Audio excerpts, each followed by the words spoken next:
they've given such wonderful bringing to their entire family. Sushmita Ondochu, I'm so close to, like I meet Sushmita once in a while whenever we do. But whenever we do, there is this very strange bond. Adi naku nenu industry lo any samatsaramo unna, I have not had that bond with people. I don't make friends that easily, but whenever I've met Sushmita, it's been like like talking to a sister. And yeah, this time it was like something like that happened with Kirti also.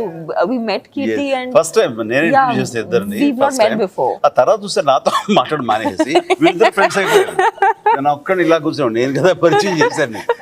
చెరువు leaks భాగంలో టేజర్ది ఒకటి వచ్చింది sir, సాంగ్ది. దాంట్లో కొన్ని making visuals వస్తున్నప్పుడు కీర్తి గారిది మీరు ఏకలా పట్టుకున్నారు sir. Everyone, India wants to know. India వస్తున్నావు అదేం లేదండి. సో పాపం తనకి ఎప్పుడు మా ఇంటి ఫుడ్ పెట్టలేదు, కానీ ఎందుకంటే తను అడిగేది కదా మంచిది, ఈ అమ్మాయి ఇక్కడ హైదరాబాద్లో నాకు ఫుడ్ సరిగ్గా ఉండట్లేదు, అడగచ్చు కదా మీరు పంపించండి ఫుడ్ అని, పంపిస్తారు కదా అంటే అదే చూస్తున్నాను అంది. అని అప్పటి నుంచి మా ఇంటి నుంచి తనకు కావాల్సిన ఇది వెళ్తుంది. మా ఇంట్లో తమిళ్ కుక్ ఉన్నాడు, సో తమిళ ఫుడ్ కానీ తెలుగు ఫుడ్ కానీ మొత్తంతో తనకు రోజు నేను పంపిస్తుండేవాడిని. వెజిటేబుల్ చాలా వెరైటీలు ప్రతిరోజు డిమాండ్ చేసేది అనమాట. సో నేను నా గురించి ఇది చేసి పెట్టండి అడగను, కానీ మధ్యాహ్నం వేసరికి సార్ కీర్తి సురేష్ కాగా ఎన్న పడినాం సార్ అంటే ఎన్నాడా ఎనకదా తెలియడా నీ ఏదో పన్ను తొలయాను.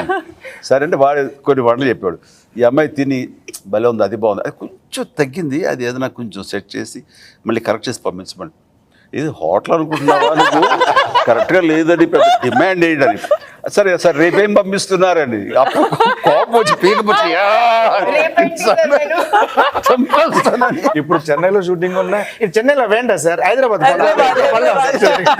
తను మంచి అంటే వెజిటేరియన్ తను, అండ్ లిమిటెడ్గా తిన్నా సరే మాత్రం భలే ఎంజాయ్ చేస్తుంది అనమాట.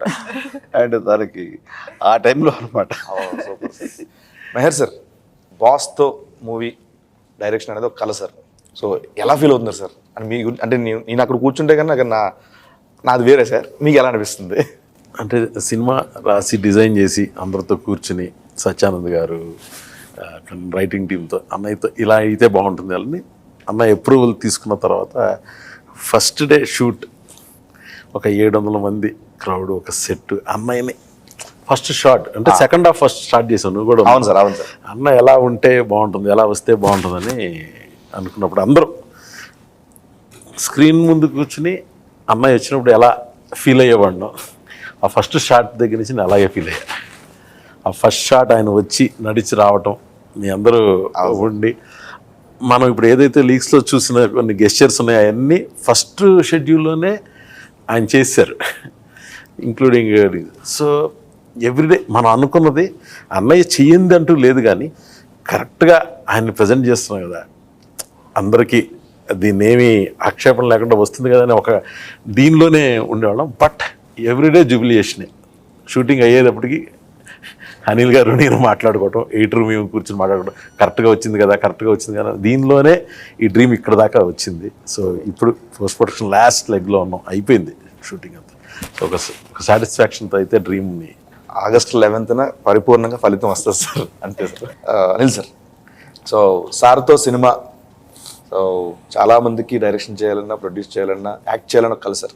సో మీ విషయంలో సార్తో సినిమా ఏంటి సార్? కళ అంటే అసలు నాకు కళ కూడా కాదండి, ఊహించడానికి ఇప్పుడు కళలాగా అనిపిస్తుంది.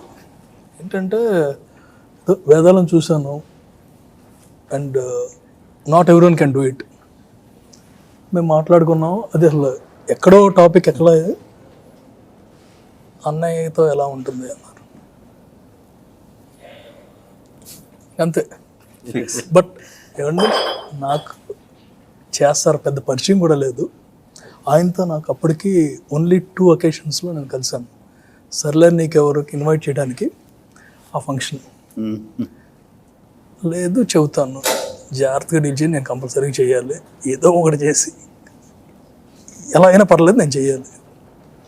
ఆయన ఏం మాట్లాడారో ఏం చేశారో తెలియదు, సడన్గా కాల్ వాలిపోయాను, అంతే. ఎవ్రీథింగ్ ఇష్టం సార్. ఈ మ్యూజికల్ ఆల్బమ్ ఒక్క సాంగ్ వచ్చిన దగ్గర నుంచి ఫ్యాన్స్లో ఓ ఫుల్ జోష్ sir. Music director Bhola Shankar, music director Maharshi Sagar గారి గురించి. సాగర్ని చూస్తుంటే నాకు లిటిల్ మా తమ్ముడు మణిశర్మే గుర్తుకొస్తుంటాడు నాకు. అండ్ మణిశర్మ దగ్గరికి నేను మెడ్రాస్లో ఉండగా ఇనీషియల్గా చూడాలని ఉంది ఇలాంటి కంపోజిషన్స్ వెళ్ళినప్పుడు ఈ చిన్న కుర్రాడుగా వచ్చి వెళ్తుండేవాడు. చిన్న పిల్లవాడుగా తెలుసు. అలాంటిది తను మ్యూజిక్ డైరెక్టర్ అయ్యాడు అన్న విషయం నాకు కూడా లేదు. ఎందుకంటే నేను కంప్లీట్గా పాలిటిక్స్లో ఉన్నప్పుడు సినిమా ఇండస్ట్రీలో ఎవరెవరు ఎలాగ ఎవాల్వ్ అవుతున్నారనేది నాకు అసలు లేదు. తర్వాత మణి చెప్పి చాలా బాగా ఇస్తున్నాడు ఇట్లా మణిశర్మ గారు అబ్బాయి అంటే ఎంకరేజ్ చేయరు యంగ్స్టర్స్ని. వాళ్ళకు ఉండే థాట్స్ అంతా ఇంత కాదు. నేను ఎలాగో ఆచార్య వాళ్ళ నాన్నతో చేస్తున్నాను, తనతో ఇది చేస్తే బాగుంటుంది, వాళ్ళ నాన్నకే పోటీగా ఈ కుర్రాడు తన టాలెంట్ని చూపించుకుంటే కనుక మన మంచి మ్యూజిక్ వస్తుందని అనుకోవడం జరిగింది. ఈ సినిమాలో తను చాలా బాగా ఇచ్చాడు, మంచి మ్యూజిక్ ఇచ్చాడు. బీజిఎం అండ్ ఆర్ఆర్ కూడా చాలా బీజిఎమ్స్ చాలా బాగా